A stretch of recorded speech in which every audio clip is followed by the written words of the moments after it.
Good bed, good bed, good bed এসেছে। তোমাকে অনেক অনেক ভালোবাসা। এই দেখো রাজুদার 4টে আইডি চলে এসেছে। ও মা, পাওটা ব্যথা করতেছে রে। আচ্ছা রাজুদা, তোমাকে বলছি, তোমার যে 4টে আইডি, তবে কি তোমার 4টে ফোন? 4টে ফোন আছে কি তোমার, বলো?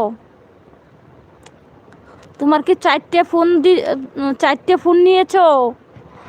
না হলে নতুন আইডি কিভাবে বানালে এতগুলো?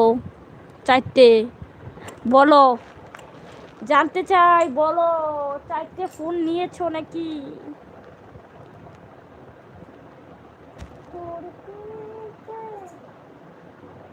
পাগল হইলাম রে, আরে তোর পিড়িতে পাগল হইলাম রে।